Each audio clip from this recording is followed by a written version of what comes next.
Hello friends, कैसे हो सब लोग। आई होप सब लोग अच्छे होंगे, बेहतर होंगे और स्वस्थ होंगे। स्वागत है आपका fairs cloud learn to lead में। Good morning to all the students. जैसे कि आपको पता है कि हम नवंबर महीने के टॉपिक वाइज करंट अफेयर जो है वो स्टार्ट कर चुके हैं और आज का हमारा इंपॉर्टेंट टॉपिक ऑफ डिस्कशन क्या है? Appointments and resignations. Most important topic है किसी भी एग्जाम के लिए, क्योंकि बहुत ही फेमस अपॉइंटमेंट्स जो है वो डिस्कस करने वाले हैं जो कि नवंबर के महीने में हुई हैं। तो वीडियो को बिल्कुल लास्ट तक आपने जरूर देखना है और वीडियो को बिल्कुल ध्यान से सुनना है ताकि हर तरह का क्वेश्चन जो है वो आप यहां से कवर कर सको। लेकिन सबसे पहले आप हमारी एप्लीकेशन को डाउनलोड कर लें, करियर्स क्लाउड को अपने गूगल प्ले स्टोर के ऊपर जाएं और इसको डाउनलोड करें। उसके बाद अपनी ईमेल आईडी के थ्रू लॉगिन कर लें और लॉगिन करने के बाद क्रैक करंट अफेयर्स के ऊपर क्लिक करना है। आप 1 साल या 2 साल की सब्सक्रिप्शन जो है वो बाय कर सकते हैं। दोनों का ही प्राइस बहुत कम है। एक बार मेरे कहने से प्राइस जरूर चेक करें, आप खुद हैरान हो जाएंगे कि इतने कम प्राइस पे हम आपको बहुत सी चीजें प्रोवाइड कर रहे हैं। तो क्या क्या आपको मिलेगा? आपको मिलेंगे daily current affair. Daily current affair में दोस्तों 3 सेक्शंस होंगे। एक में डिटेल करंट अफेयर होंगे, एक में question and answer format current affairs होंगे जो कि आपको ई बुक की मदद से मिलेंगे, और एक होगा क्विज जो कि आप हमारी एप्लीकेशन के ऊपर डेली अटेम्प्ट कर सकते हो। ऐसे ही वीकली सेक्शन तैयार किया गया जिसमें आपको 2 पीडीएफ्स मिलेंगे, जिसमें एक डिटेल करंट अफेयर की होगी, एक क्वेश्चन एंड आंसर फॉर्मेट होगा, लेकिन एक क्विज होगा जो कि हर हफ्ते आप हमारी एप्लीकेशन के ऊपर अटेम्प्ट कर सकते हो। नेक्स्ट होगा मंथली सेक्शन। इसमें 4 तरह की पीडीएफ्स मिलेंगे जो कि अलग अलग तरह से आप यूटिलाइज कर सकते हो। जैसे कि स्टडी पीडीएफ है, ये डिटेल करंट अफेयर है जिसमें आपको थ्योरेटिकल करंट अफेयर मिल जाएगा। एक क्वेश्चन एंड आंसर फॉर्मेट में जितने भी करंट अफेयर डिटेल में मिलेंगे वो क्वेश्चन एंड आंसर फॉर्मेट में इसमें मिल जाएंगे, तो प्रैक्टिस यहां से कर सकते हो। बेस्ट 100 करंट अफेयर्स भी आपको दिए जाएंगे जो कि उस महीने के बेस्ट करंट अफेयर्स होंगे। उसमें 100 करंट अफेयर जो है वो क्वेश्चन एंड आंसर फॉर्मेट में आपको दिए जाएंगे। एक पॉकेट पीडीएफ होगी, मतलब जल्दी जल्दी में करंट अफेयर्स को रिवाइज करने के लिए 2 लाइन में 3 लाइन में, तो आप इसका यूज कर सकते हैं। इसी के साथ हम आपको दे रहे हैं टॉपिक वाइज करंट अफेयर। हम 20 बहुत ही इंपॉर्टेंट टॉपिक्स की अलग अलग पीडीएफ आपको प्रोवाइड करेंगे। अगर आप पर्टिकुलर किसी एग्जाम के लिए कुछ टॉपिक्स को रिवाइज करना चाहते हैं, जैसे कि आप इंपॉर्टेंट अपॉइंटमेंट्स को रिवाइज करना चाहते हैं, अवार्ड्स को रिवाइज करना चाहते हैं, तो इस पीडीएफ के थ्रू आप कर सकते हैं। अगर आप बैंकिंग स्टूडेंट है, बैंकिंग एग्जाम की तैयारी कर रहे हैं, तो हम आपको 3 अलग चीजें प्रोवाइड करेंगे जिसमें बैंकिंग एंड इकोनॉमी से रिलेटेड डिटेल करंट अफेयर, उसी से related question and answer format current affair आपको पीडीएफ में मिल जाएगा, और बैंकिंग एंड इकोनॉमी का क्विज भी आप अटेम्प्ट कर सकते हो। हर महीने अटेम्प्ट कर सकते हो हमारी एप्लीकेशन के ऊपर। और अगर जितना भी करंट अफेयर अभी तक हो चुका है, जैसे मान लो आपका एग्जाम जो है वो 30 मई को है, तो 29 मई तक जितना भी करंट अफेयर हो चुका है वो सारा का सारा एक ही पीडीएफ से रिवाइज करने के लिए उसी साल का आप एग्जाम पीडीएफ का यूज कर सकते हैं। आपको डिटेल में बजट और इकोनॉमिक सर्वे दिया जाएगा। इसमें आपको 2 चीजें मिलेंगी, एक तो डिटेल, एक क्वेश्चन एंड आंसर फॉर्मेट में भी हम आपको बताएंगे कि कौन कौन से क्वेश्चन बजट और इकोनॉमिक सर्वे से बनाए जा सकते हैं। और अगर आप किसी भी स्टेट एग्जाम की तैयारी कर रहे हैं तो हम आपको हर स्टेट का, हर यूनियन टेरिटरी का करंट अफेयर भी अलग से प्रोवाइड करते हैं। तो ये सारी चीजें दोस्तों अलग अलग नहीं, सिर्फ एक ही सब्सक्रिप्शन में आपको मिलेंगी। सिर्फ आप हमारी एप्लीकेशन को डाउनलोड करें, क्रैक करंट अफेयर्स के ऊपर क्लिक करके उसको सब्सक्राइब करें। उसके बाद जो है वो आप 10% एक्स्ट्रा डिस्काउंट भी ले सकते हो। वो मिलेगा आपको अगर आप इस कोड का यूज करोगे ASH10 का। लेकिन किसी भी तरह की क्वेरी है तो इस ईमेल आईडी पे हमें मेल कर सकते हैं, इस नंबर पे हमें कांटेक्ट भी कर सकते हैं। तो स्टार्ट करते हैं नवंबर महीने के टॉपिक वाइज करंट अफेयर, जिसमें अपॉइंटमेंट एंड रेजिग्नेशन टॉपिक को हम आज कवर करेंगे जो कि बहुत ही इंपॉर्टेंट टॉपिक होने वाला है, तो ध्यान से सुनना है। और पहला क्वेश्चन है, अक्टूबर 2022 में लुइस इनैकियो लुला दा सिल्वा को अपॉइंट किया गया है प्रेसिडेंट कौन सी कंट्री का? तो अपने नाम याद रखना है, लुइस इनैकियो, और ये बनाए गए हैं ब्राजील के प्रेसिडेंट। तो आंसर क्या होगा इसका? सेकंड होगा। तो बहुत ही इंपॉर्टेंट अपॉइंटमेंट है, बेसिकली इलेक्शंस है ब्राजील के, क्योंकि इससे पहले जो प्रेसिडेंट थे वो थे जायर बोल्सोनारो, और ये जो है वो वोटिंग हुई है उसमें बहुत ही कम मार्जिन से जो है वो हारे हैं, क्योंकि टोटल 99% वोट्स जो है वो टर्नआउट रेशो सामने आई है, जिसमें 50.83% वोट्स जो हैं वो किसने जीत ली हैं? लुइस इनैकियो ने जीत ली हैं, और 49.17% वोट्स जो है वो किसने जीती हैं? Jair Bolsonaro. तो आप देख सकते हो यहाँ पे मार्जिन जो है वो बहुत ही कम है। और लुइस इनैकियो जो है वो 1 जनवरी 2023 से इस पद के ऊपर जो है वो आ जाएंगे, मतलब वो शपथ जो है वो ले लेंगे। इससे पहले भी प्रेसिडेंट रह चुके हैं ये 2 बार, 2003 से लेके 6 तक, और उसके बाद 2007 से लेके 2010 तक। और 2022 का जो इलेक्शन था ये उनके लिए एक बार 6th कैंपेन था जो प्रेसिडेंशियल इलेक्शन में पार्टिसिपेट कर रहे थे। अगले क्वेश्चन के ऊपर आते हैं। उस पर्सनैलिटी का नाम बताना है इंडिया से रिसेंटली जो कि फर्स्ट वुमेन डायरेक्टर बनी है Indian council of agriculture research sugarcane breeding institute की। सबसे पहले आपने याद रखना है कि ये शुगरकेन ब्रीडिंग जो इंस्टीट्यूट है ये कहाँ पे स्थित है? शुगरकेन ब्रीडिंग इंस्टीट्यूट जो है वो तमिलनाडु के अंदर स्थित है। तमिलनाडु के अंदर ये कोयम्बटूर वाले एरिया में स्थित है और इसकी जो पहली वुमेन डायरेक्टर बनाई गई हैं वो बनाई गई जी हेमा प्रभा। तो आंसर क्या होगा? 4 होगा। और इनको 2024 तक के लिए अपॉइंट कर दिया है क्योंकि एग्रीकल्चर साइंटिस्ट रिक्रूटमेंट बोर्ड की तरफ से हाँ कर दी गई है 2024 के लिए, जो कि ministry of agriculture and farmers welfare के अंडर आता है। तो याद रखना है Indian council of agriculture research का एक इंस्टीट्यूट जिसका नाम है शुगरकेन ब्रीडिंग इंस्टीट्यूट, जो कि कोयम्बटूर तमिलनाडु में स्थित है, उसकी पहली महिला डायरेक्टर जो है वो कौन बन गई हैं? जी हेमा प्रभा बन गई हैं। अगले क्वेश्चन के ऊपर आते हैं। किसको रिसेंटली अपॉइंट किया गया है एग्जीक्यूटिव चेयरमैन सैमसंग इलेक्ट्रॉनिक्स का? एक स्टैटिक क्वेश्चन है। सैमसंग इलेक्ट्रॉनिक्स के नए एग्जीक्यूटिव चेयरमैन बनाए गए हैं जे.वाई. ली। आंसर क्या होगा इसका? 4 होगा। जे.वाई. ली को ली जे योंग के नाम से भी जाना जाता है। एग्जीक्यूटिव चेयरमैन बन गए हैं सैमसंग इलेक्ट्रॉनिक्स के और ये अपॉइंटमेंट जो है वो बोर्ड ऑफ डायरेक्टर्स की तरफ से भी अप्रूव कर दी गई है। और जो सैमसंग इलेक्ट्रॉनिक्स है उसके डायरेक्टर और बोर्ड चेयरमैन कौन है? हैन जो किम। आपने नाम याद नहीं रखना, लेकिन आपने ये जरूर याद रखना है कि एग्जीक्यूटिव चेयरमैन कौन बनाए गए हैं। अगले क्वेश्चन के ऊपर आते हैं। Vatsa Ramakrishna Gupta, Vatsa Ramakrishna Gupta recently additional charge लेते हैं as a chairman and managing director का कौन सी ऑर्गेनाइजेशन का? वत्सा रामाकृष्ण गुप्ता, और ये चार्ज लेते हैं कौन सी ऑर्गेनाइजेशन का? Bharat petroleum corporation limited. बहुत ही इंपॉर्टेंट है। आंसर क्या होगा इसका? 4 होगा। तो वत्सा रामाकृष्ण गुप्ता एडिशनल चार्ज इनके पास चेयरमैन एंड मैनेजिंग डायरेक्टर का भारत पेट्रोलियम कॉर्पोरेशन लिमिटेड का, क्योंकि इससे पहले जो चेयरमैन और मैनेजिंग डायरेक्टर थे वो थे अरुण कुमार सिंह। अरुण कुमार सिंह जो हैं वो रिटायर हो गए 31 अक्टूबर 2022 से, जिसके लिए अब ये एडिशनल चार्ज इनको दिया गया है। और अदरवाइज इनके पास चार्ज जो है वो director finance and director HR का है। तो एडिशनल चार्ज जो है वो चेयरमैन और मैनेजिंग डायरेक्टर का इनके पास आ जाएगा। और जो वत्सा रामाकृष्ण गुप्ता हैं ये रिटायर होंगे 2031 में इनकी सुपरएनुएशन है। अगले क्वेश्चन के ऊपर आते हैं। Who has been recently appointed as the chair of the country C20 Civil 20? तो आपको पता होना चाहिए कि जो Civil 20 है ये एक ग्रुप है G20 का, और उसके लिए चेयर जो है वो किसको दी गई है? ये दी गई है माता अमृतानंदमयी देवी को। तो आंसर क्या होगा इसका? 2nd होगा। तो गवर्नमेंट ऑफ इंडिया की तरफ से अपॉइंट किया गया माता अमृतानंदमयी देवी, जिनको अम्मा के नाम से जाना जाता है, चेयर ऑफ द कंट्री या C20 ग्रुप का, जो कि ऑफिशियल एंगेजमेंट ग्रुप है G20 का। और जो C20 है एक तरह का G20 का ही प्लेटफॉर्म है, जो कि एक सिविल सोसाइटी या सिविल आप कह सकते हो सोसाइटी ऑर्गेनाइजेशंस जो हैं उनको एक प्लेटफॉर्म पे इकट्ठा करता है। मतलब जो non government and non business voices हैं G20 के अंदर, उनको लेके आने के लिए ये ग्रुप जो है बनाया गया, इसलिए नाम रखा गया सिविल 20। मतलब जो आम लोग हैं वो भी इसके अंदर जो है वो अपनी आवाज़ पहुंचा सकते हैं। और इंडिया जो है वो G20 की प्रेसिडेंसी हासिल कर चुका है, हम पहले भी बात कर चुके हैं। तो 18th G20 की मीटिंग जो है वो इंडिया होस्ट करेगा सितंबर 2023 के अंदर, सितंबर 2023 में, जिसका थीम क्या होगा? वासुदेवा कुटुंबकम। और आपने याद रखना है कि अभी G17 जो हुई है, मतलब G20 जो हुई है, 17th समिट जो इसकी हुई है वो हुई है इंडोनेशिया के अंदर। अगले क्वेश्चन के ऊपर आते हैं।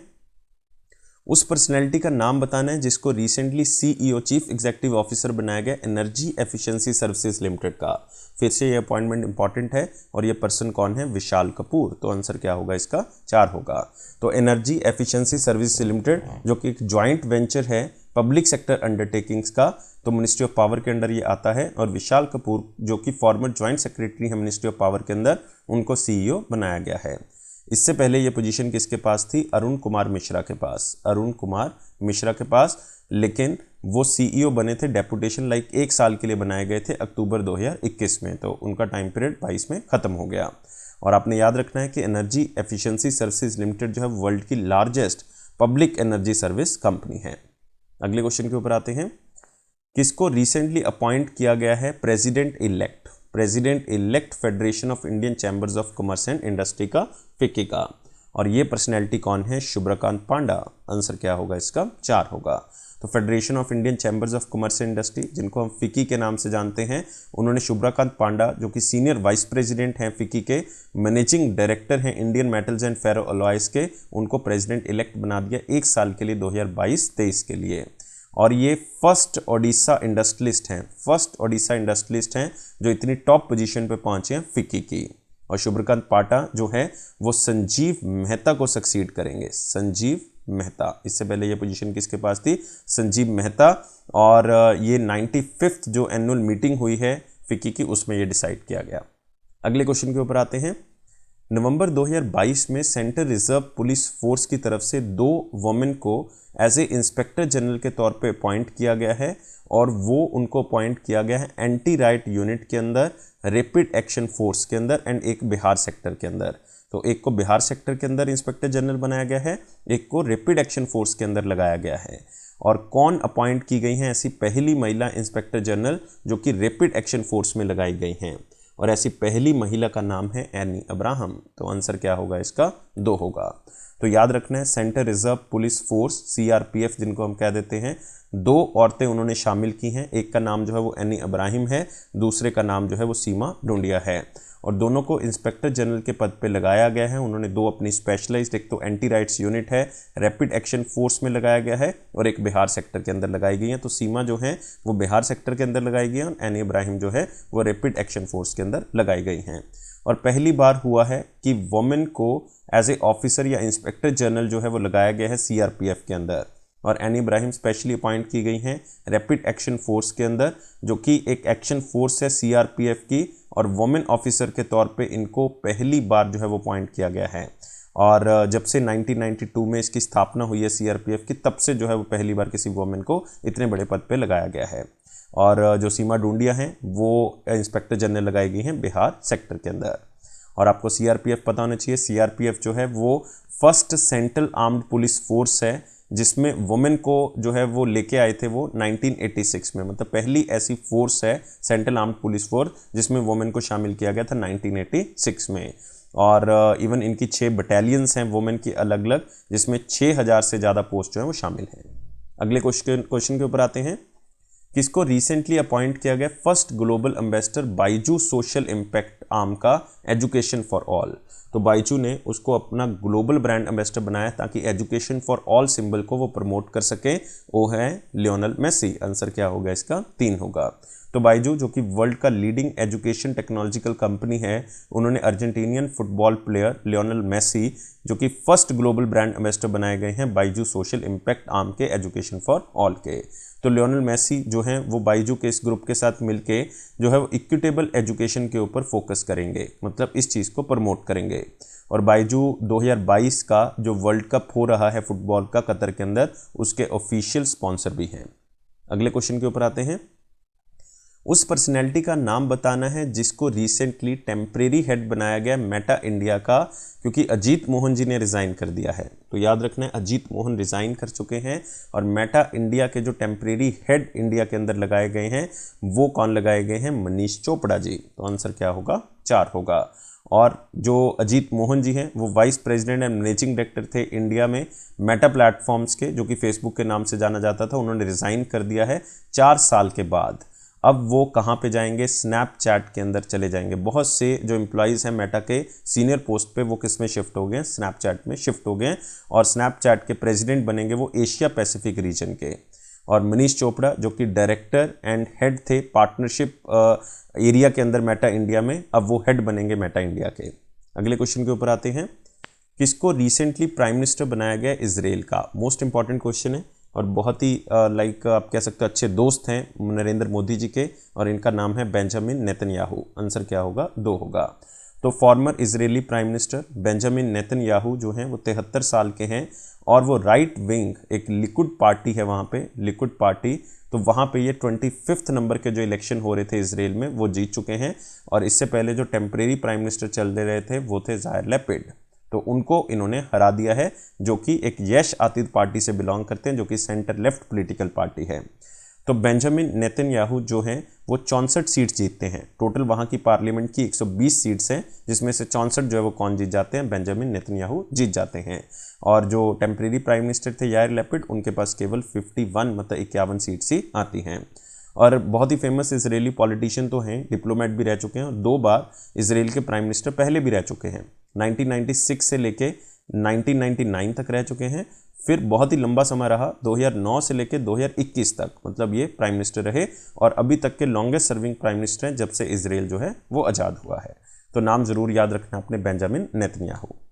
और आप ये भी याद रख सकते हो कि इसराइल की पार्लियामेंट को किस नाम से जाना जाता है, नेसेट के नाम से जाना जाता है। Appointment committee of the cabinet ने नॉन एग्जीक्यूटिव चेयरमैन के तौर पे जो है वो अपॉइंटमेंट की है 4 पब्लिक सेक्टर बैंक्स के अंदर नॉन एग्जीक्यूटिव चेयरमैन लगाए गए हैं। कौन सी स्टेटमेंट इसमें से इनकरेक्ट है, तो एक बार पढ़ लेते हैं जो कि अपॉइंटमेंट हुई है appointment committee of the cabinet की तरफ से इन पब्लिक सेक्टर बैंक्स में।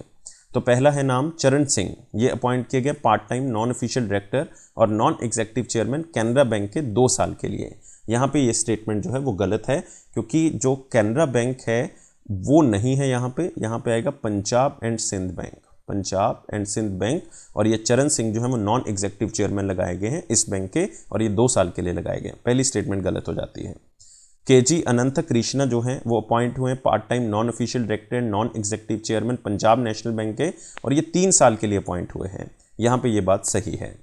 श्रीनिवासन वरदराजन जो है वो अपॉइंट हुए part time non official director non executive chairman union bank of India के, और ये भी 3 साल के लिए अपॉइंट हुए हैं, बिल्कुल सही है। तो एक पंजाब एंड सिंध बैंक हो गया, एक पंजाब नेशनल बैंक हो गया, एक यूनियन बैंक ऑफ इंडिया हो गया, और एक आपने और याद रखना है कैनरा बैंक। कैनरा बैंक के जो एग्जीक्यूटिव नॉन एग्जीक्यूटिव चेयरमैन लगाए गए हैं वो लगाए गए हैं विजय साई रंगम, और इनकी अपॉइंटमेंट हुई है 3 साल के लिए। तो ये आपने याद रखना है। तो इसका मतलब जो इनकरेक्ट स्टेटमेंट है वो 1 है, ओनली 1, तो आंसर क्या होगा, 1 होगा। अगले क्वेश्चन के ऊपर आते हैं। नवंबर 2022 में एलन मस्क ने खुद को ही अपॉइंट कर लिया है सीईओ ट्विटर का, और ये ट्विटर को उन्होंने एक्वायर किया था रिसेंटली। कितने अमाउंट के अंदर, $44 बिलियन का इन्होंने जो है वो पूरा का पूरा ट्विटर जो है वो खरीदा था। और इससे पहले ये पोजीशन जो सीईओ की थी, ये बहुत ही फेमस पर्सनैलिटी हैं पराग अग्रवाल जी, और इंडियन ओरिजिन है, तो इसलिए बहुत ही फेमस भी हुए थे उस टाइम पे जब अपॉइंट किया गया था। लेकिन अब जो है सीईओ के पद पे एलन मस्क खुद आ गए हैं। एलन मस्क कई कंपनीज के सीईओ हैं, जैसे कि टेस्ला के भी सीईओ हैं, स्पेस एक्स के भी सीईओ हैं, एक कंपनी है न्यूरा लिंक, उसके भी जो हैं वो सीईओ हैं। तो मतलब कई कंपनीज के सीईओ हैं, साथ में जो सीईओ बन गए हैं ट्विटर के भी। किसको अपॉइंट किया गया है secretary department of financial services का, तो एक स्टैटिक क्वेश्चन है, जस्ट स्लाइड से भी आप याद रख सकते हैं। और ये अपॉइंट किया गया है विवेक जोशी जी को, तो आंसर क्या होगा इसका, 2 होगा। तो secretary of department of financial services, जिसको डीएफएस डिपार्टमेंट कहा जाता है, जो कि मिनिस्ट्री ऑफ फाइनेंस के अंडर आता है, उनमें अपॉइंट किया गया है सेक्रेटरी के पद पे विवेक जोशी जी को। और इससे पहले ये पोजीशन किसके पास थी, संजय मल्होत्रा जी के पास थी। और संजय मल्होत्रा जो है वो अब नए रेवेन्यू सेक्रेटरी बन गए। ये क्या है, रेवेन्यू सेक्रेटरी के पद पे आ चुके हैं। इससे पहले ये पोजीशन किसके पास थी, तरुण बजाज के पास थी। अगले क्वेश्चन के ऊपर आते हैं। Who has been recently appointed as an independent director of Reliance Industries Limited and non-executive chairman of Reliance Strategic Investment Limited। तो आप कह सकते हो इंडिपेंडेंट डायरेक्टर बनाया गया है रिलायंस इंडस्ट्रीज लिमिटेड का, बहुत बड़ी पोजीशन है, और ये बनाया गया है केवी कामत जी को। तो आंसर क्या होगा यहाँ पे, 4 होगा।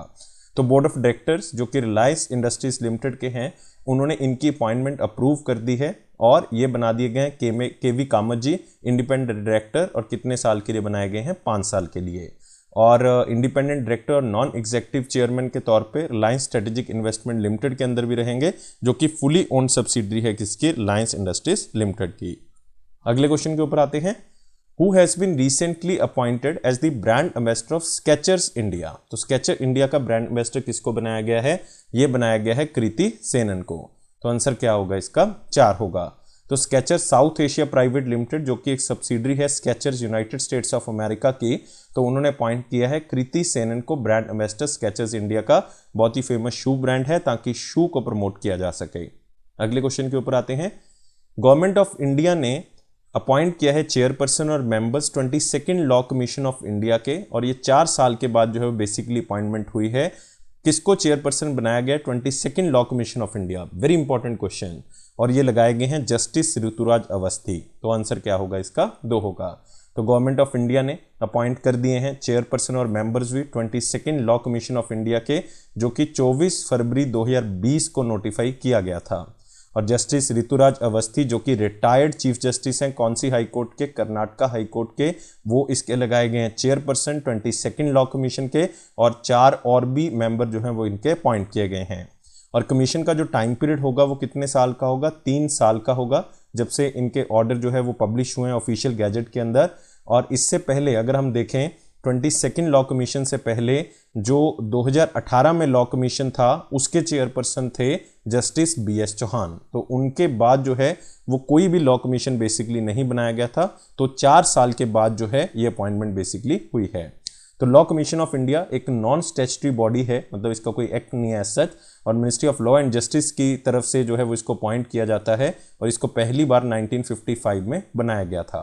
तो आपने याद रखना है इसका मेन मकसद यही होता है कि लॉ की फील्ड में रिसर्च के अंदर पार्टिसिपेट करना, तो ये लॉ कमीशन ऑफ इंडिया का काम है। अगले क्वेश्चन के ऊपर आते हैं। गोपाल विट्ठल जी को अपॉइंट किया गया है deputy chair of the GSMA board of directors in November 2022। Gopal Vittal ji जो हैं वो current managing director and CEO हैं कौन सी कंपनी के? तो गोपाल विट्ठल जी CEO और मैनेजिंग डायरेक्टर हैं भारती एयरटेल लिमिटेड के। तो आंसर क्या होगा इसका? 2 होगा। तो GSMA जिसका मतलब है ग्लोबल ऑर्गेनाइजेशन है, एक तरह की मोबाइल नेटवर्क ऑपरेटर्स की पूरे वर्ल्ड में, उन्होंने गोपाल विट्ठल को जो कि मैनेजिंग डायरेक्टर एंड CEO हैं भारती एयरटेल के, वो डेप्टी चेयर पे आ चुके हैं, मतलब आप कह सकते हो डेप्टी प्रेसिडेंट या डेप्टी वाइस प्रेसिडेंट जो है वो यहाँ पे बन चुके हैं। और आपने याद रखना है वो वन ऑफ द अमंग ऐसे मेंबर्स हैं जो 26 मेंबर रिसेंटली इलेक्ट हुए हैं GSMA बोर्ड के अंदर, और इनका टाइम पीरियड जो है वो जनवरी 2023 से लेके दिसंबर 2024 तक होगा, मतलब 2 साल के लिए इनको अपॉइंटमेंट जो है वो मिली है। और GSMA बोर्ड की जो स्थापना थी वो स्थापित किया गया था 1995 में।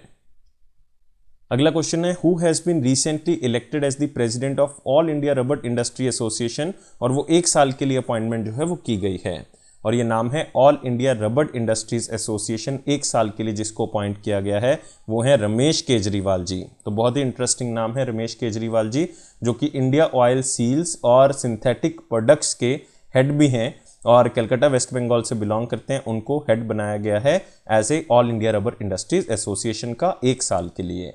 और रमेश केजरीवाल से पहले ये पोजीशन किसके पास थी? सावर दननिया के पास थी, सावर दननिया के पास। और शशि कुमार सिंह जो कि डायरेक्टर हैं ओसाका रबर प्राइवेट लिमिटेड के, वो सीनियर वाइस प्रेसिडेंट बनाए गए हैं इस ऑर्गेनाइजेशन के। आपको याद रखने की कोई ज़रूरत नहीं है, लेकिन ये अपॉइंटमेंट कितने साल के लिए हुई है? 1 साल के लिए इनको अपॉइंट किया गया है। अगले क्वेश्चन के ऊपर आते हैं। नवंबर 2022 में जस्टिस धनंजय जसवंत चंद्रचूड़ जी, DY चंद्रचूड़ जी ने ओथ ली है एज ए कौन से number of chief justice of India के पद से? तो इन्होंने 50th number of chief justice of India के पद पे ओथ लिए। मोस्ट इंपॉर्टेंट क्वेश्चन है। अब इनको 2 साल के लिए अपॉइंट किया गया क्योंकि रिटायरमेंट एज 65 है, और ये 65 के हो जाएंगे 10 नवंबर 2024 को। तो इसका मतलब 2024 तक यही चीफ जस्टिस ऑफ इंडिया रहेंगे, और प्रेसिडेंट द्रौपदी मुर्मू जी ने इनको ओथ दिलाई है।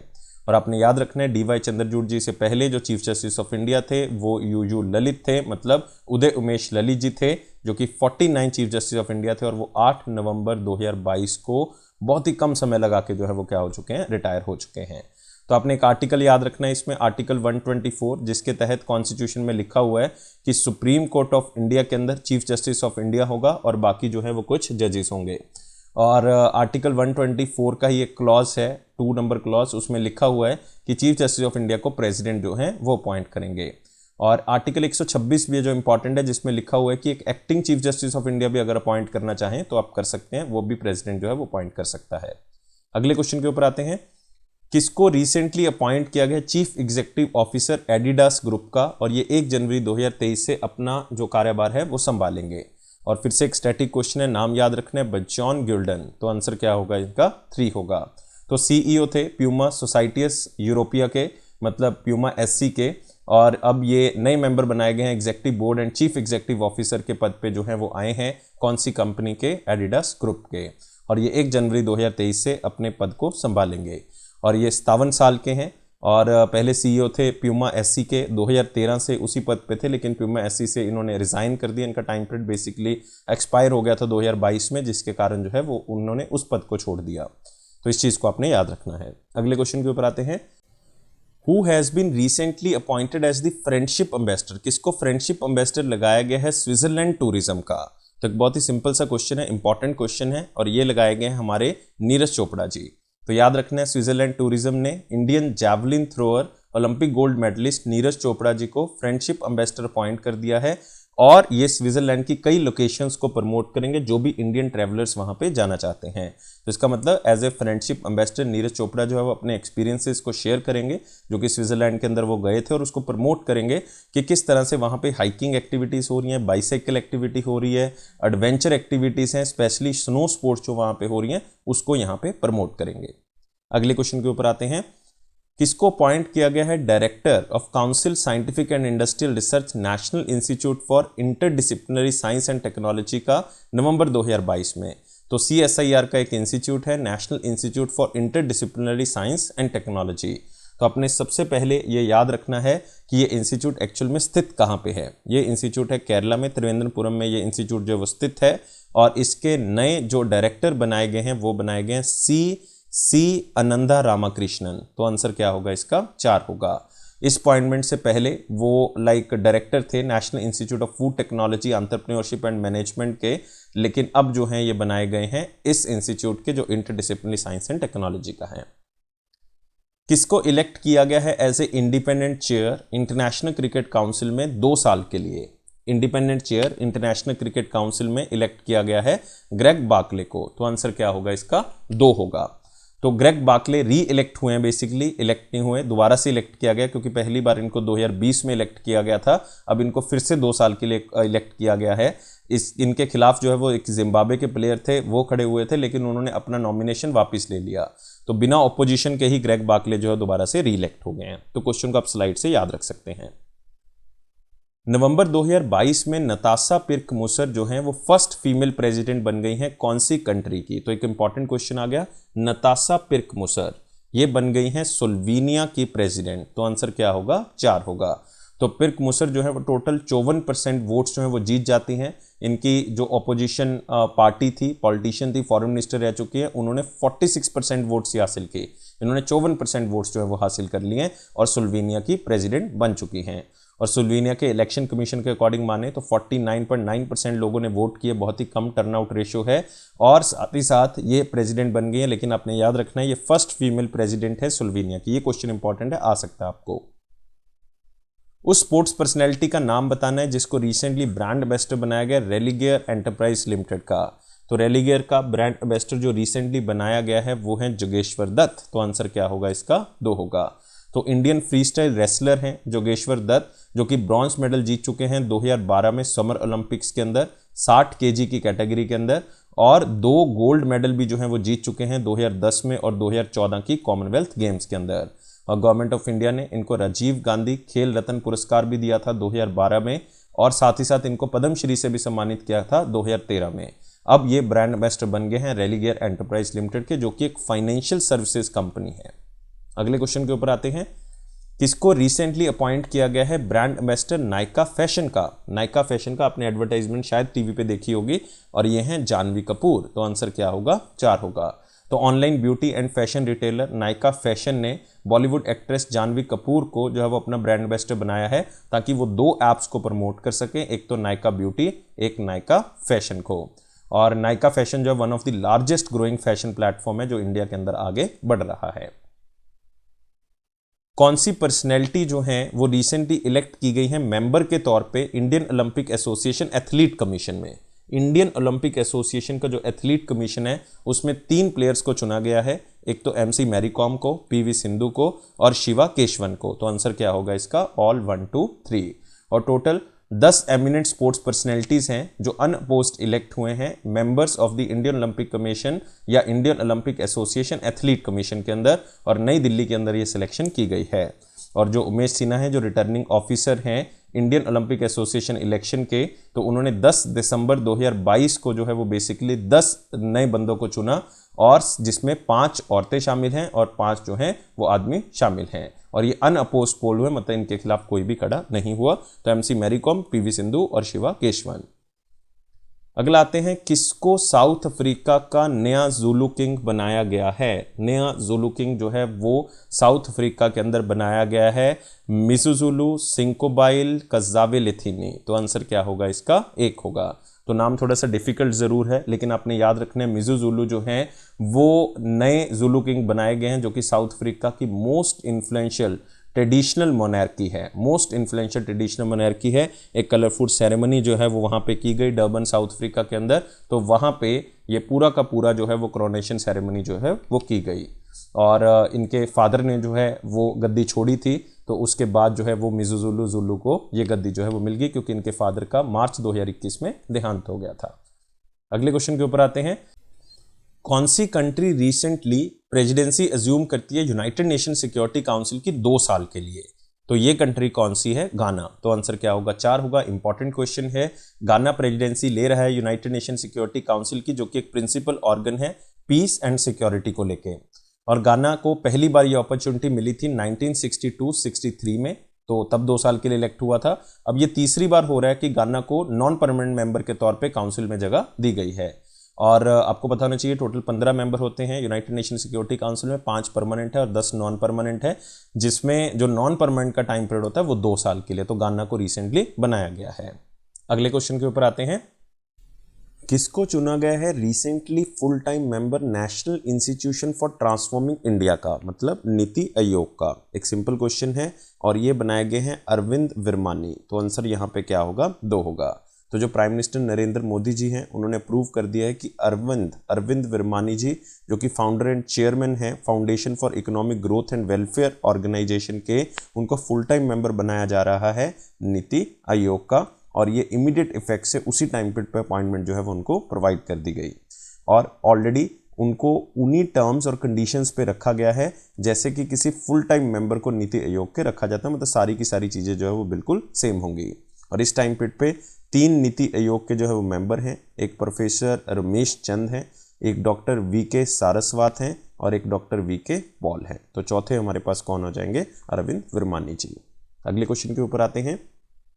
Who has been recently nominated as the director of the Reserve Bank of India Central Board?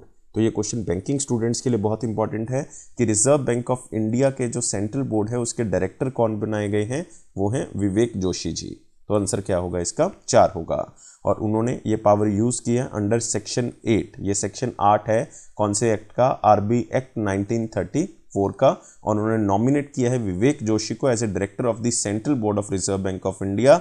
और साथ ही साथ आपने याद रखना है विवेक जोशी जो है वो करंटली सेक्रेटरी हैं डिपार्टमेंट ऑफ फाइनेंशियल सर्विसेज के, डिपार्टमेंट ऑफ फाइनेंशियल सर्विसेज के under the ministry of finance. और विवेक जोशी जो हैं वो अपनी पोजीशन 15 नवंबर 2022 को संभाल चुके हैं। अगले क्वेश्चन के ऊपर आते हैं। Who has been recently appointed as the chairman of National Pension System Trust? Important है क्वेश्चन। चेयरमैन बनाया गया नेशनल पेंशन सिस्टम ट्रस्ट के, मतलब एनपीएस के, और किसने अपॉइंट किया है? Pension fund regulatory and development authority की तरफ से। और ये पर्सनैलिटी कौन है? सूरज पान। Answer of this question is 4। So pension fund regulatory and development authority ने सूरज बान को अपॉइंट कर दिया है chairman board of the national pension trust का, और ये अपॉइंटमेंट 12 नवंबर 2022 को उनको प्रोवाइड कर दी गई है। और वो रिस्पॉन्सिबल होंगे आगे जाके एनपीएस सिस्टम को और अच्छे तरीके से लागू करने के लिए। और इससे पहले जो है वो थे दिनेश कुमार मेहत्रा। याद रखना है दिनेश का, ये लिखा हुआ दूसरे नंबर पे दिनेश कुमार मेहरोत्रा, और इनका टाइम पीरियड जो है वो नवंबर 2022 में कंप्लीट हो गया, तो इसीलिए सूरज बान को लगा दिया गया है। अगले क्वेश्चन के ऊपर आते हैं। नवंबर 2022 में कौन से ऐसे इंडियन फर्स्ट प्लेयर बन चुके हैं जो कि इंटरनेशनल टेबल टेनिस का एक एथलीट कमीशन है उसमें इलेक्ट हुए हैं? और बहुत ही फेमस प्लेयर हैं, लेजेंडरी प्लेयर है, इनका नाम है अचंत शरत कमल और अचंता शरत कमल। तो याद रखना है legendary tennis player Achanta Sharath Kamal India के ऐसे पहले प्लेयर बन गए हैं जो कि इंटरनेशनल टेबल टेनिस फेडरेशन के एथलीट कमीशन में इलेक्ट हुए हैं। टोटल 8 एथलीट जो हैं वो इलेक्ट हुए हैं, 4 जो हैं वो मेल हैं, इसमें से 4 जो हैं वो फीमेल हैं। और ये Asia, Africa, Europe, south America, north America, Oceania, यहाँ से जो है वो लिए गए हैं। इवन इसमें से 2 जो हैं वो पैरा एथलीट्स भी लिए गए हैं। और इनका टाइम पीरियड जो एथलीट कमीशन के अंदर होगा वो 4 साल का होगा। लगभग 2022 से लेके 2026 तक जो है वो इनका टाइम पीरियड चुना गया है। अगले क्वेश्चन के ऊपर आते हैं। नवंबर 2022 में ministry of health and family welfare की तरफ से डॉक्टर वेणुगोपाल गिरधारी लाल सोमानी का टाइम पीरियड जो है वो बढ़ा दिया है as a drugs controller general of India. जो DCGI सबसे बड़ी बॉडी है जो कि लाइसेंसेस प्रोवाइड करती है, अप्रूवल प्रोवाइड करती है, उनका टाइम पीरियड बढ़ा दिया है डॉक्टर वेणुगोपाल गिरधारी लाल का। और ये टाइम पीरियड कितना बढ़ाया गया है, 3 महीने के लिए। तो आंसर यहाँ पे क्या होगा, 3 होगा। तो याद रखना है, डॉक्टर वेणुगोपाल गिरधारीलाल सोमानी कौन है, ये drugs controller general of India हैं, DCGI हैं, और इनका टाइम पीरियड 3 महीने के लिए बढ़ा दिया है। और ये पहली बार नहीं हुआ, दूसरी बार जो है इनका time period ministry of health and family welfare की तरफ से बढ़ाया जा रहा है। और इनका टाइम पीरियड वैसे जो ख़त्म हो रहा था वो 16 नवंबर को हो रहा था दूसरी बार, और ये पहली बार DCGI के टाइम पीरियड पे अपॉइंट किए गए थे 2019 में, लेकिन 3 साल के लिए अपॉइंट किए गए थे। फिर अगस्त 2022 में इनका टाइम पीरियड 3 महीने के लिए बढ़ा दिया गया था, अब 3 महीने के लिए और बढ़ा दिया गया। नाम याद रखना है कि कौन है chairman drugs controller general of India के, या आप कह सकते हो कौन है drugs controller general of India, वो हैं डॉक्टर वेणुगोपाल गिरधारीलाल। अगला क्वेश्चन है, फॉर्मर IAS CV आनंद बोस, बहुत ही इंपॉर्टेंट क्वेश्चन है, ये कौन सी स्टेट के गवर्नर लगाए गए हैं। ये क्वेश्चन आपको आएगा, 99% श्योरिटी है कि क्वेश्चन मिलेगा, और ये हैं वेस्ट बंगाल के गवर्नर लगाए गए हैं। आंसर क्या होगा, 4 होगा।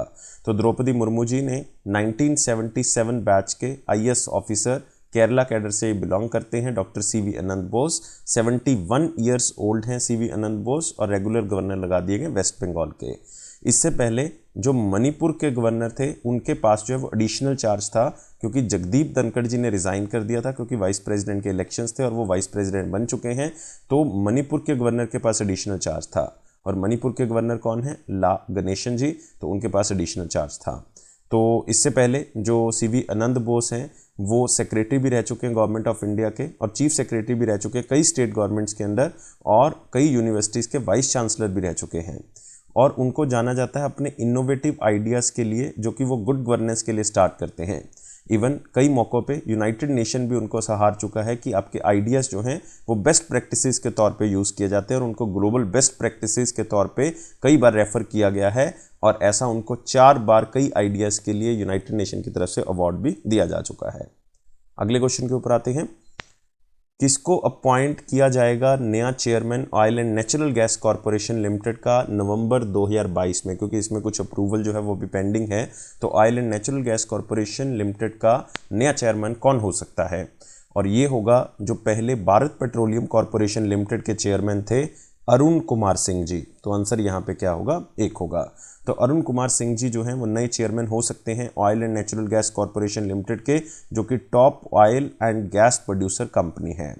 और अगर इनकी सिलेक्शन अप्रूव कर ली जाती है तो अरुण कुमार सिंह जो है वो बहुत ही फेमस और कैश रिच, मतलब इनके पास बहुत ही अच्छा PSU है ये सरकार के पास, पब्लिक सेक्टर यूनिट, और 3 साल के लिए इनको अपॉइंट किया जाएगा जैसे ही इनकी अपॉइंटमेंट जो है वो होगी। और ऐसा पहली बार हुआ है कि किसी टॉप PSU लेवल पोजीशन को कोई पर्सन रिप्रेजेंट कर रहा है जिसकी आयु कितनी है, 60 है। और अरुण कुमार सिंह को अपॉइंट करने के लिए आप कह सकते हो कि ऑयल मिनिस्ट्री की तरफ से जो एज क्राइटेरिया वो रिलैक्स किया गया था। तो याद रखना आपने अरुण कुमार सिंह। अगले क्वेश्चन के ऊपर आते हैं, कौन सा सोशल मीडिया प्लेटफॉर्म है जिसने संध्या देवानाथन को इंडिया का नया हेड बनाया है, इंडिया का नया हेड, और वो बनाया है मेटा ने। आंसर क्या होगा इसका, 2 होगा। तो 17 नवंबर 2022 को मेटा, जिसको हम फेसबुक के नाम से जानते हैं, तो जो कि कई कंपनीज को ऑन करता है जैसे फेसबुक, इंस्टाग्राम, व्हाट्सएप, उन्होंने संध्या देवनाथन को अपने इंडिया हेड के तौर पे अपॉइंट किया है, मतलब मेटा हेड इंडिया जो है वो बनाया है। और इनका टाइम पीरियड 1 जनवरी 2023 से स्टार्ट होगा। संध्या देवानाथन जो है वो अजीत मोहन को रिप्लेस करेंगी, अजीत मोहन जो कि रिज़ाइन कर चुके हैं मेटा इंडिया से नवंबर के महीने में, और उन्होंने स्नैपचैट को ज्वाइन कर लिया है, स्नैपचैट को ज्वाइन कर लिया है। अगले क्वेश्चन के ऊपर आते हैं, रिसेंटली इस बंदे ने रिज़ाइन कर दिया है व्हाट्सएप इंडिया हेड की पोजीशन से। पहले हम बात कर रहे थे मेटा हेड की पोजीशन से, अब बात करें व्हाट्सएप इंडिया हेड की पोजीशन पे, और इस बंदे को बना दिया है director of public policy for all Meta brands in India. तो किस बंदे ने जो है वो रिज़ाइन किया है व्हाट्सएप इंडिया हेड से, वो अभिजीत बोस हैं। और किस बंदे ने अब अपना जो है वो नया पद संभाला है, वो है शिवनाथ ठुकराल। तो आंसर क्या होगा इसका, 3 होगा। तो याद रखना है व्हाट्सएप इंडिया जो हेड हैं अभिजीत बोस, उन्होंने रिज़ाइन कर दिया है, और वो फर्स्ट हेड थे जो कि व्हाट्सएप इंडिया की तरफ से लगाए गए थे इंडिया के अंदर। उन्होंने डिज़ाइन कर दिया अपने सोशल नेटवर्किंग फर्म के साथ। और अभिजीत बोस जो है वो मेटा पब्लिक पॉलिसी हेड के इंडिया के अंदर जो हैं वो हेड बनाए गए हैं। उन्होंने रिप्लेस किया है राजीव अग्रवाल को। पहले इस पोजीशन पे कौन थे, राजीव अग्रवाल। तो याद रखना है शिवनाथ ठुकराल जो कि director of WhatsApp public policy in India बनाए गए हैं, अब वो director of public policy all Meta brands होंगे। ये आपने याद रखना है, पहले ये पोजीशन राजीव अग्रवाल के पास थी। अगले क्वेश्चन के ऊपर आते हैं।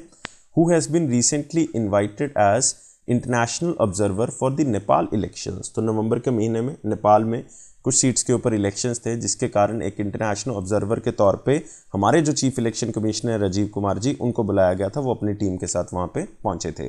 तो chief election commissioner of India Rajiv Kumar ji international observer के तौर पे नेपाल के इलेक्शंस में बुलाए गए 20 नवंबर 2022 को। तो वो अपनी पूरी डेलीगेशन जो है वो लेके गए हैं, जिसमें इलेक्शन कमिश्नर्स भी थे, मतलब अनूप चंद्र पांडे भी जी थे, और साथ ही साथ जो है अरुण गोयल जी भी थे। तो ये सारे नेपाल में पहुंचे और 18 से 22 नवंबर तक नेपाल में इन्होंने एज ए इंटरनेशनल ऑब्जर्वर के तौर पे काम किया, क्योंकि वहाँ पे फेडरल और प्रोविंशियल इलेक्शंस जो है वो होने हैं।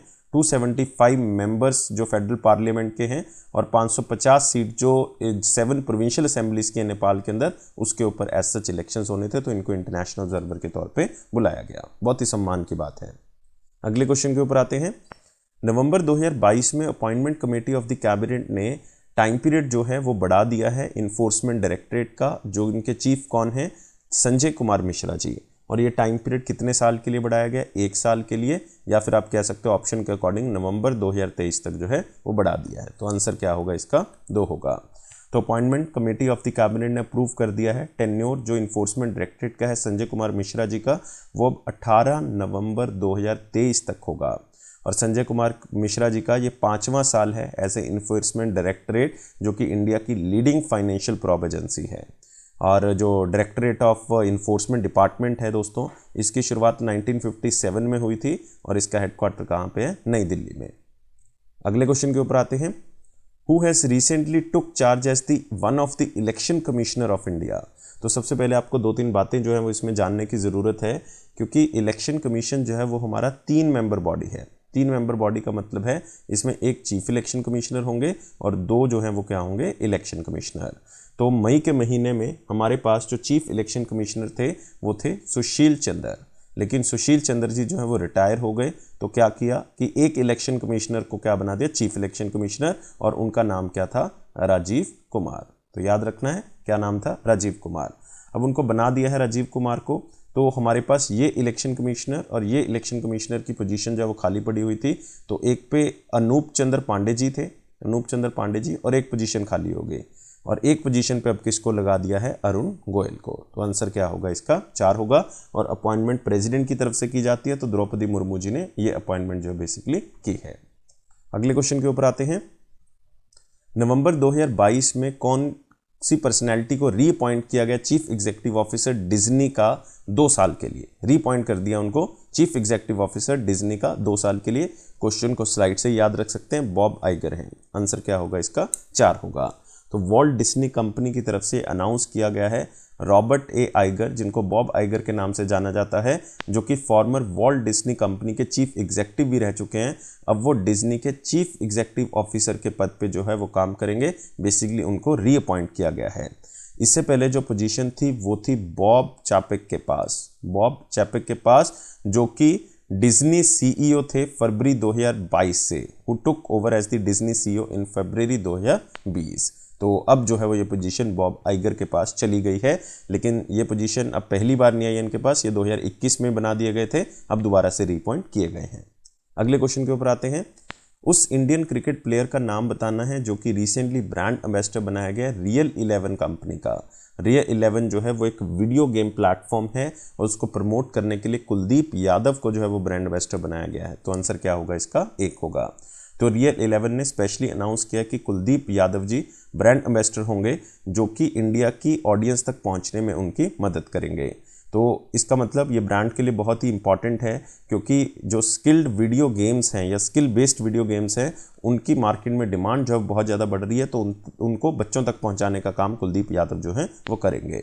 कुलदीप यादव को पहली बार जो है वो नोटिस किया गया था 2014 में, जब अंडर 19 वर्ल्ड कप चल रहा था, जिसमें ये ऐसे पहले इंडियन बॉलर बने थे जिन्होंने हैट्रिक ली थी। अगले क्वेश्चन के ऊपर आते हैं। Which country has recently one the council chair. तो काउंसिल चेयर बेसिकली वही होती है, आप चेयरमैनशिप भी कह सकते हो, प्रेसिडेंटशिप भी कह सकते हो। तो यहाँ पे ये वर्ड यूज़ किया है काउंसिल चेयर। कौन सी ऑर्गेनाइजेशन की? Global partnership on artificial intelligence की। और ये कितने साल के लिए? 1 साल के लिए। सबसे पहले हम ये समझेंगे कि global partnership on artificial intelligence है क्या। ये बेसिकली एक इंटरनेशनल इनिशिएटिव है जो कि रिस्पॉन्सिबल और ह्यूमन सेंट्रिक डेवलपमेंट के तौर पे काम करता है। किसकी? आर्टिफिशियल इंटेलिजेंस, ताकि आर्टिफिशियल इंटेलिजेंस का सही तरीके से यूज़ हो सके और रिस्पॉन्सिबल यूज़ हो सके। तो इसकी एक 3rd मीटिंग जो है वो रिसेंटली हुई थी, 3rd एनुअल मीटिंग, और ये कहाँ पे हुई थी? टोक्यो, जापान के अंदर। अब इसके अंदर ये डिसाइड किया गया कि नए इसके जो काउंसिल चेयर होंगे, मतलब प्रेसिडेंट होंगे या चेयरमैन होंगे, वो कौन होंगे? वो होगा कंट्री इंडिया। तो आंसर क्या होगा इसका? 4 होगा। तो याद रखना है ये 2-3 बातें जो बहुत ही इंपॉर्टेंट है। इवन जो राजीव चंद्रशेखर जी हैं, जो कि मिनिस्टर ऑफ स्टेट हैं इलेक्ट्रॉनिक्स एंड इंफॉर्मेशन टेक्नोलॉजी के, उन्होंने इस समिट को जो है वो अटेंड भी किया है। और ये समिट कहाँ पे हुई? मैंने पहले बताया, इसकी 3rd मीटिंग हुई है टोक्यो, जापान के अंदर। अगले क्वेश्चन के ऊपर आते हैं। Who has been recently elected as a member of the International Committee for Weights and Measures? तो इसमें भी एक ऑर्गेनाइजेशन आ चुकी है, international committee for weights and measures. Basically आपको जानने की जरूरत है, नाम से पता लग रहा है वेट्स एंड मेजर्स, जो कि पूरे वर्ल्ड लेवल पे वेट्स एंड मेजर्स को स्टैंडर्डाइज कर रही है, उसको एक बना रही है। और इसकी 64 मेंबर कंट्रीज हैं जो रिप्रेजेंट कर रही हैं। और हर 4 साल में ये एक बार जो है वो कमेटी ज़रूर मिलती है। और इसका हेडक्वार्टर बेसिकली इस कमेटी का कहाँ पे है? फ्रांस के अंदर है। तो आपने याद रखना है, इसके अंदर जो एक मेंबर इंडियन अपॉइंट किए गए हैं उनका नाम है वेणुगोपाल अचंता। तो आंसर क्या होगा इसका? 1 होगा। तो प्रोफेसर वेणुगोपाल अचंता, जो कि नेशनल फिजिकल लेबोरेटरी जो कि न्यू दिल्ली में स्थित है, उसके डायरेक्टर हैं। ये CSIR मतलब council of scientific and industrial research का एक इंस्टीट्यूट है। तो उनको इलेक्ट किया गया, international committee for weights and measure का मेंबर बनाया गया है।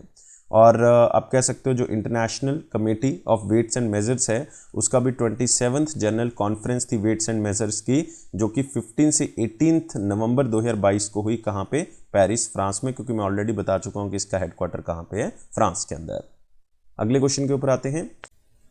नवंबर 2022 में appointment committee of the cabinet की तरफ से अपॉइंटमेंट की गई है 10 एग्जीक्यूटिव डायरेक्टर्स की, जो कि अलग अलग पब्लिक सेक्टर्स में उन्होंने अपॉइंट किया है। तो 10 एग्जीक्यूटिव डायरेक्टर्स हैं। तो आपको नाम याद रखने की जरूरत नहीं, कुछ मैं आपको जरूर बता दूंगा, लेकिन 3 साल के लिए इनको अपॉइंट किया गया। तो आंसर क्या होगा? 1 होगा। इसमें से कुछ नाम है, जैसे कि विनोद कुमार जी ये बनाए गए हैं पंजाब नेशनल बैंक के एग्जीक्यूटिव डायरेक्टर। ऐसे ही आप याद रख सकते हो अशोक चंद्र जी बनाए गए हैं कैनरा बैंक के। और इसके बाद आप एक नाम और याद रख सकते हैं, संजय विनायक ये बनाए गए हैं इंडियन ओवरसीज बैंक के। संजय विनायक जी इंडियन ओवरसीज बैंक। ऐसे ही ललित त्यागी ये बनाए गए बैंक ऑफ बड़ौदा के। तो 1-2 नाम जो है वो आप इसमें देख सकते हो, लेकिन अदरवाइज एज सच आपको 10 नाम याद रखने की जरूरत नहीं है। अगला क्वेश्चन है, who has recently taken charge as the chief executive officer बनाया गया Khadi and village industries commission का। तो ये किसको बनाया गया है? ये बनाया गया है विनीत कुमार को। तो आंसर क्या होगा? 3 होगा। स्लाइड से भी याद रख सकते हैं इस क्वेश्चन को। विनीत कुमार, जो कि Indian railway services of electrical engineer के एक ऑफिसर हैं, 1993 बैच के हैं। उनको चीफ एग्जीक्यूटिव ऑफिसर बनाया गया Khadi and village industry commission का, जो कि आती है ministry of micro small and medium enterprise के अंदर। और जो ये हमारा पूरा कमीशन है khadi and village industries commission, इसका हेडक्वार्टर है मुंबई, महाराष्ट्र। और इससे पहले ये चीफ इलेक्ट्रिकल इंजीनियर भी थे मुंबई रेलवे विकास कॉरपोरेशन के अंदर, और बहुत ही बड़े प्रोजेक्ट के ऊपर काम कर रहे थे, जो कि वर्ल्ड बैंक के द्वारा फंडेड है, मुंबई अर्बन ट्रांसपोर्ट प्रोजेक्ट। अगले क्वेश्चन के ऊपर आते हैं। नवंबर 2022 में अनवर बिन इब्राहिम, बहुत ही बड़ा नाम है, अनवर बिन इब्राहिम को 10th प्राइम मिनिस्टर बनाया गया। कौन सी कंट्री का? ये बनाया गया दोस्तों मलेशिया का। तो आंसर क्या होगा इसका? 1 होगा। तो बहुत ही फेमस ऑपोजिशन लीडर थे मलेशिया के अंदर अनवर बिन इब्राहिम, जो कि 75 साल के हैं और मलेशिया की पाकतन हड़प्पन कोalition के साथ संबंध रखते हैं, और 10th प्राइम मिनिस्टर बनाए गए कंट्री के। और मलेशिया के जो किंग हैं सुल्तान अहमद शाह, उन्होंने 10th प्राइम मिनिस्टर के तौर पे इनको अपॉइंट किया है। और अनवर इब्राहिम से पहले मतलब 9th प्राइम मिनिस्टर जो है वो इस कंट्री के कौन थे? वो थे इस्माइल साबरी। ये भी नाम आप याद रख सकते हो, लेकिन इंपॉर्टेंट है, 10th prime minister of Malaysia Anwar bin Ibrahim. नवंबर 2022 में इंडिया जो है वो इंटरनेशनल इलेक्ट्रोटेक्निकल कमीशन की वाइस प्रेसिडेंसी जीत जाता है और साथ ही साथ स्ट्रेटेजिक मैनेजमेंट बोर्ड की चेयर भी जीत जाता है 2023 से लेके 25 टाइम पीरियड के लिए। और किसको इलेक्ट किया गया है इंटरनेशनल इलेक्ट्रोटेक्निकल का वाइस प्रेसिडेंट नवंबर 2022 में, और ये बनाए गए हैं विमल महेंद्रू। तो आंसर क्या होगा इसका? 4 होगा। तो 90% वोट्स जो हैं वो उनको मिले हैं, जितने भी इंटरनेशनल इलेक्ट्रोटेक्निकल कमीशन के अंदर लोग हैं। और इनकी एक मीटिंग हुई थी इंटरनेशनल इलेक्ट्रोटेक्निकल कमीशन की San Francisco United States of America में, वहाँ पे वोटिंग की गई। तो इंडिया के रिप्रेजेंटेटिव विमल महेंद्रू जो हैं वो अब IEC के वाइस प्रेसिडेंट के पद पे जो है वो काम करेंगे और इनको टाइम पीरियड 2023 से लेकर 25 के लिए चुना गया है। अगले क्वेश्चन के ऊपर आते हैं। उस पर्सनैलिटी का नाम बताना है जो कि रिटायर हो जाएंगे CEO के पद से डेलॉयट ग्लोबल कंपनी से। डेलॉयट ग्लोबल जो है वो बहुत ही बड़ी कंपनी है, एक बहुत ही फेमस कंसल्टेंसी फर्म है और ये 31 दिसंबर 2022 को रिटायर हो जाएंगे। One of the most important consultancy firm Deloitte global, उसके चीफ एग्जीक्यूटिव ऑफिसर के पद से जो रिज़ाइन कर रहे हैं वो पुनीत रंजन कर रहे हैं, 31 दिसंबर को रिटायर हो जाएंगे। तो जो CEO हैं डेलॉयट US के, वहीं अब डेलॉयट ग्लोबल के भी जो है वो क्या होंगे? CEO होंगे।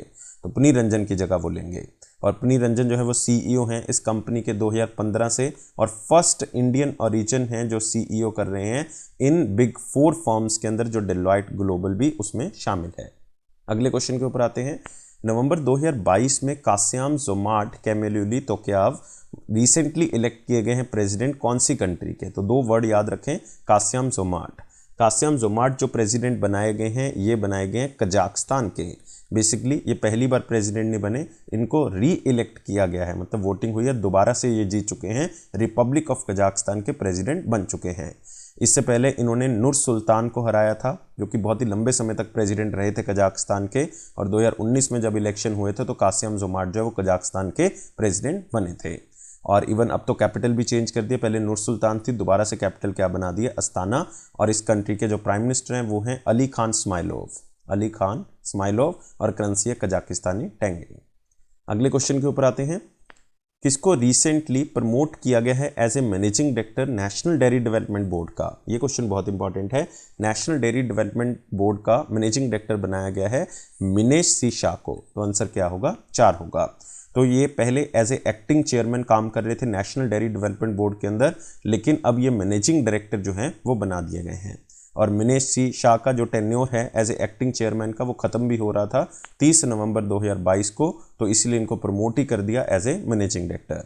लेकिन नेशनल डेयरी डेवलपमेंट बोर्ड आपके लिए इंपॉर्टेंट है, इसकी स्थापना जो है वो 1965 में हुई थी और इसका हेडक्वार्टर कहाँ पे है? आनंद, गुजरात में। अगले क्वेश्चन के ऊपर आते हैं। Who was recently appointed as managing director and CEO? किसको मैनेजिंग डायरेक्टर और CEO लगाया गया? बॉम्बे स्टॉक एक्सचेंज का। मोस्ट इंपॉर्टेंट क्वेश्चन है, याद रखना आपने। और ये बनाए गए हैं सुंदर रामामूर्ति। आंसर क्या होगा इसका? 4 होगा। तो securities and exchange board of India ने अप्रूव कर दिया अपॉइंटमेंट सुंदर रमन रामामूर्ति का, जो कि मैनेजिंग डायरेक्टर एंड CEO बनाए गए हैं बॉम्बे स्टॉक एक्सचेंज के। इससे पहले ये पोजीशन किसके पास थी? इससे पहले थी आशीष कुमार चौहान के पास, लेकिन आशीष कुमार चौहान ने बॉम्बे स्टॉक एक्सचेंज के चीफ के पद से जुलाई 2022 में ही रिजाइन कर दिया था, क्योंकि वो नेशनल स्टॉक एक्सचेंज के मैनेजिंग डायरेक्टर एंड CEO बन गए थे। तो अब नए जो managing director and CEO Bombay stock exchange के होंगे वो होंगे सुंदर रमन रामामूर्ति। तो ये थे हमारे पास बहुत ही इंपॉर्टेंट करंट अफेयर्स। तो वीडियो को लाइक करें, शेयर करें और चैनल को अभी के अभी सब्सक्राइब कर लें। आई होप आपको वीडियो अच्छा लगा होगा। आप हमारे हर प्लेटफॉर्म को ज्वाइन कर सकते हैं। फेसबुक है, इंस्टाग्राम है, लिंक्डइन है और टेलीग्राम है। टेलीग्राम में आपको हर ऑफिशियल नोटिफिकेशन जब मिलेगा तो डिस्क्रिप्शन बॉक्स लिंक से ज्वाइन कर लें। Thank you guys, take care and bye bye.